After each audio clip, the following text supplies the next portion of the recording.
looked down. I saw your sign. Is there any chance you can fit me in? You was working up there in the building? Yeah, I work 6th floor somewhere. I don't know. This is my first time even being here. Okay, bet. Bro, I got you. Let's get it. So what do you do? I work in accounting as my corporate job, and I really do enjoy that. But on the side, I used to DJ before the pandemic. How's your life been since the COVID and everything has happened? There's been a big restraint on the things I can do. I'm really more of an introverted person. I really kind of worked on bettering myself.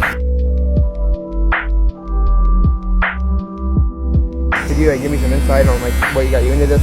It was a tough time for me because I had all my friends in high school go to their dream colleges, and I got denied to everyone that I applied for. And then trying to grind it out, but hoping it'll pay off one day. And thank God that it did. It took a lot of work, but sometimes I feel like we're the right seed with the right soil, but not with the right sunlight. Right? For a plant to grow, you gotta have all these things aligned. Although I had the drive and the passion to be who I am today, even though I had that in the garage in Fayetteville, I didn't have no sunlight to really help me grow. So me coming to Atlanta gave me the sunlight I needed.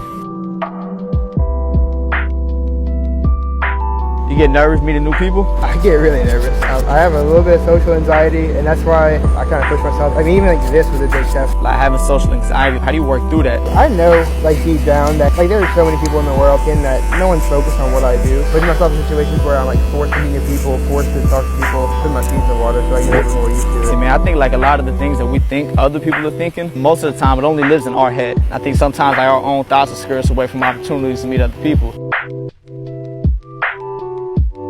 Sound like you love DJing, man. Why don't you come out here and DJ?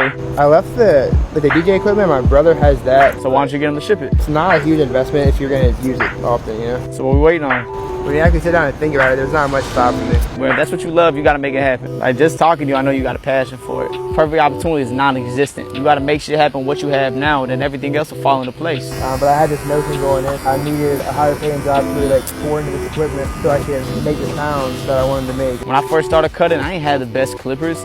I didn't even have a chair for people to sit on or a cape to get the hair off their backs. The one thing I did do was start. I can't tell you how many times I didn't post something that sounded loud because I was like, man, there's gonna be one flaw. And the biggest thing I realized whenever I was actually DJing in public, half the people that are listening to the music can't even tell when there's a slight issue. They say perfection is the enemy of action.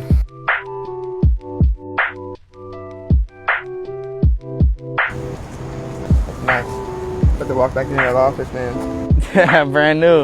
Yeah, I appreciate the time. I appreciate the cut. Bro, thank you so much for talking to me today. Thank you so much. I'm making a beat in honor of you today. All right, bro, do it. Let's get it.